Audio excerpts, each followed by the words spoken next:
All right. Hope everyone's doing fantastic today. If you are here, you're here to see a cold call happen, and I've got a cold call that I have queued up.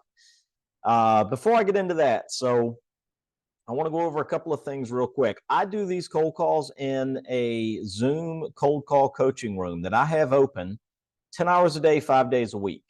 It's Monday through Friday, 8:30 a.m. to 6:30 p.m. Eastern time. You are more than welcome to come in here. You can make these cold calls with me live. We can do it in a group environment in the main room of my Zoom room, or I have breakout rooms set up. We can go into a breakout room. I can work with you one-on-one, help you with these cold calls, help you do exactly what I'm doing. Right? I have 15 listings right now. I had a closing on Monday. I've got another closing that's occurring. Well, today's Friday. So I had a closing on Monday, a closing on Thursday, and I've got another closing that's happening this following Monday. I'm doing this call before heading out. I've got a photo shoot for my next listing. And I'm participating. I'm part of Ricky's Zero to Diamond training program, right? I'm one of his coaches.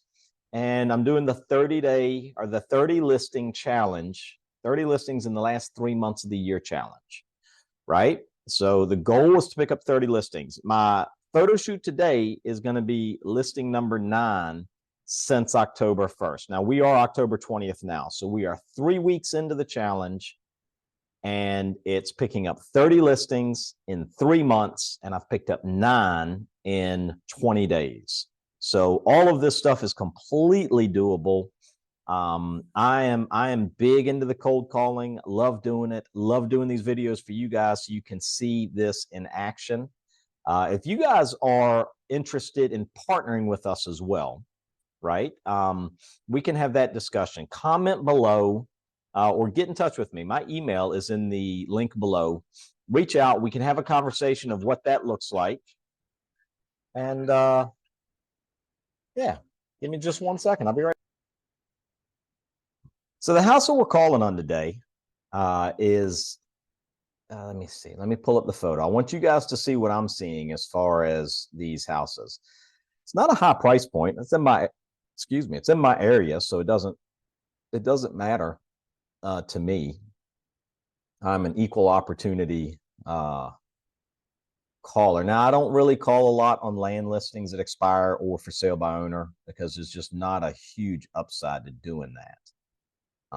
Let me go here. We're going to share this screen. There you go. And then we're going to do this. All right. So this is the house. And not a bad place. Not bad photos for sure. What I believe, though, it looks like it's an absentee owner. They are in Florida.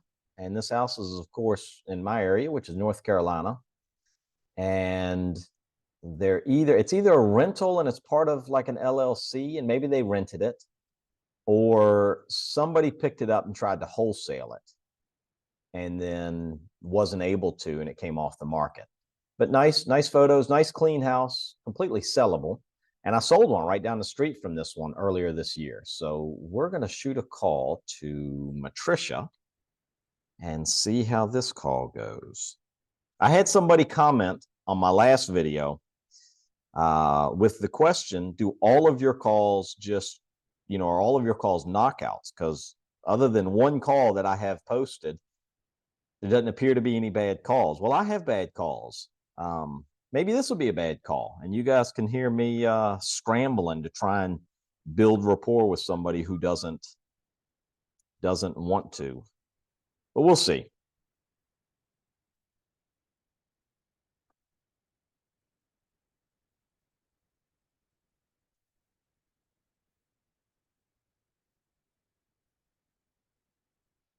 Hello. Hey, Matricia. May I ask who's calling? Yes, my name's Shane. I'm a local real estate agent here in Colerain. I saw you guys had a property on Cedar Street that came off the market or was canceled. Is that right? Is that 107 Cedar Street, you guys? Yeah, so it's still technically in our name, but we sold it to Cash for House, and they are trying to resell it for us. Okay. Because we could no longer afford to pay the mortgage and pay the rent and pay all of our children's medical bills because our children had like a health crisis. And Got it. like just start hemorrhaging money when Uh-huh. emergencies happen.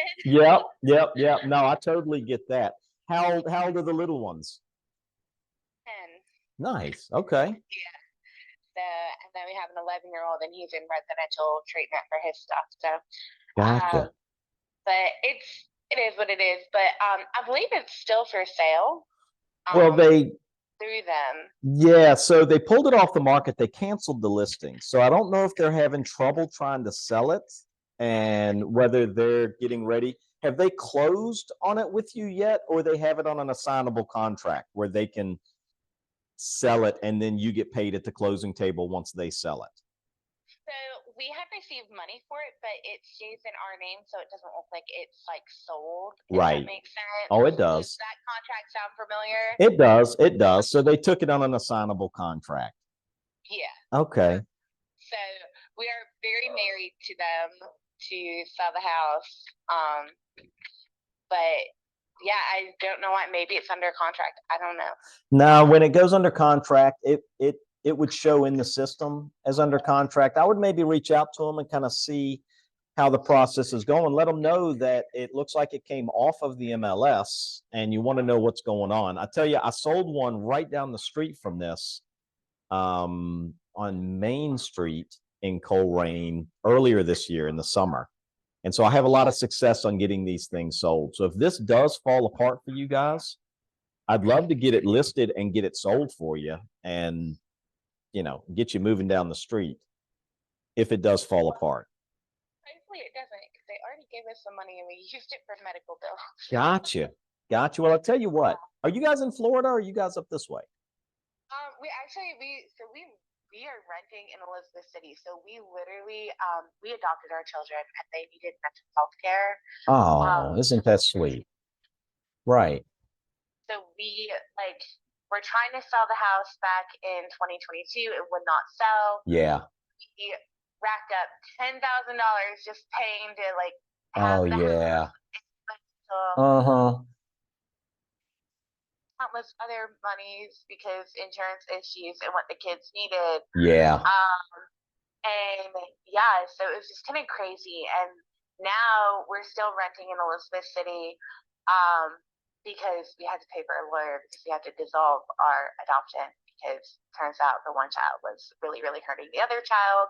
Oh. And when it came to light, he tried to murder him and me. So it was great. Oh my God. So my wife and I are going through the foster program now through the certification of the licensing to be a foster parent. And we have a 10 and a 13-year-old of our own. So that is interesting. I do. That's why I said that, because it sounds like you have been through it. Take anyone older than your youngest. Okay. And if adoption is ever on the table for a child and you're open to that, have the child in your home for more than a year. Don't do the 6-month minimum unless it's like an infant. Gotcha. Those are just my recommendations, and I would be very hesitant to take siblings because siblings can be trauma triggers to each other. Gotcha. Because the 2 that I adopted, we actually started out with the 3 siblings. Wow. And they came from a human trafficking, domestic violence, drug situation. Oh, geez.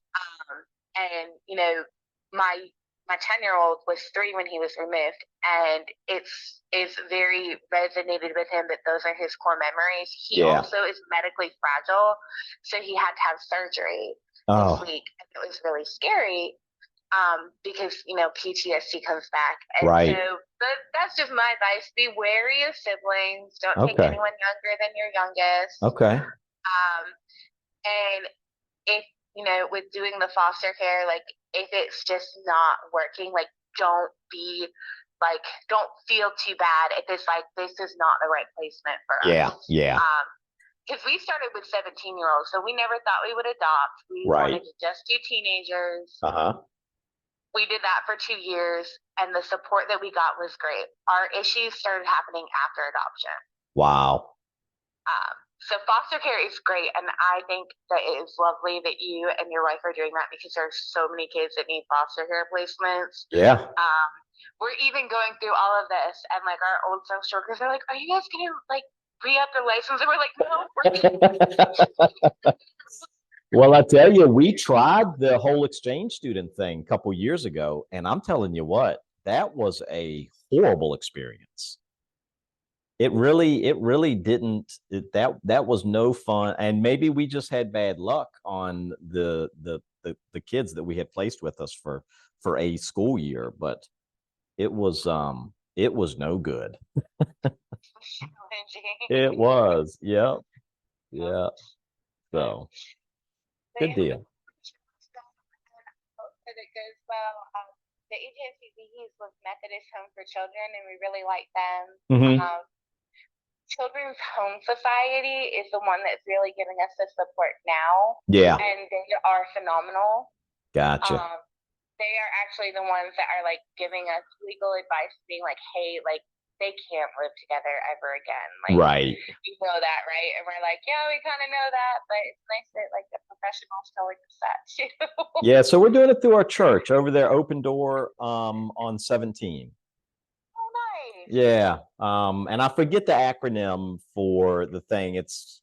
Maybe it's Baptist Home for Children or something Home for Children, but it's through them. Yeah.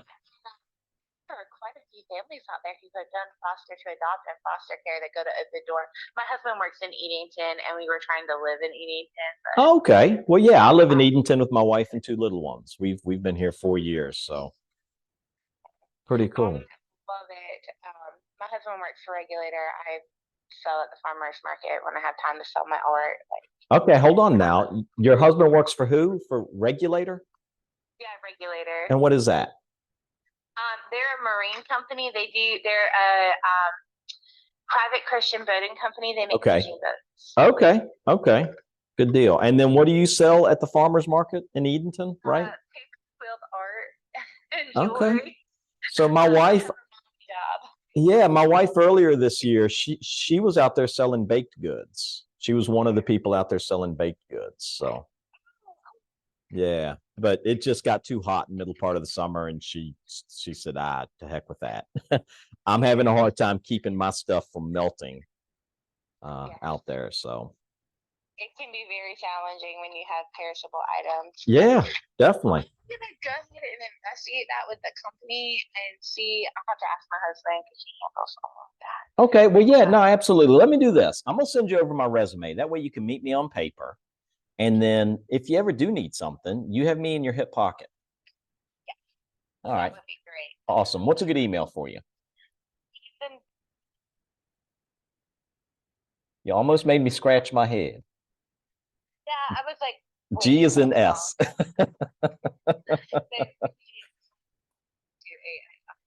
Gotcha. I'll send that over to you. And if it does look like something, hopefully nothing's going on with this, and they either found a buyer and they just pulled it off the MLS so that they could finish a contract or whatever. But on the off chance that something does happen, feel free to reach out, even if it's just with questions about this process that they're going through to get you, complete and all. So I'm always available. Awesome. Thank you so much. All righty. You have a fantastic day. Good luck on your foster care journey. That's amazing. Thank you, ma'am. Good luck on the dissolution and getting your stuff worked out, because it sounds like you got your feet in the fire right now. That is definitely, but it's okay. The man upstairs, he's looking out for us. So He is. Absolutely. Thank you so much. All right. Thank you. Bye-bye. Bye. All right, guys. Sorry, I can't hit you with a bad call. I had an idea that this might have been some sort of investor, flipper, wholesaler. Ended up being a cash for homes kind of person, which is just a wholesaler by a different name, or even maybe a wholesaler by its name. But either way, it was a great call. I built a lot of rapport. None of that. I don't mislead anybody when I'm on these calls. My wife and I actually are thinking about and going through the classes to get our license for foster care. And there's a huge need for it. So that was not an opportunity to build fake rapport. That was real rapport that we built there. And who knows? They're renting right now. They've gone through a very traumatic thing that has caused them to have to get out of their house and sell it to a cash for houses people. And now they're renting, but they owned a house before. So at some point they're going to own a house again. And I've built a massive amount of rapport in that call, and we'll just kind of see how it shakes out. So I hope you guys enjoyed it, and reach out, come into my Zoom room. Please come into my Zoom room, hang out with me, make calls with me. And if you are interested in any fashion of exploring what partnering with myself and Ricky Caruth looks like, love to have that conversation with you as well. So you guys have a great day, and I will see you on the next one.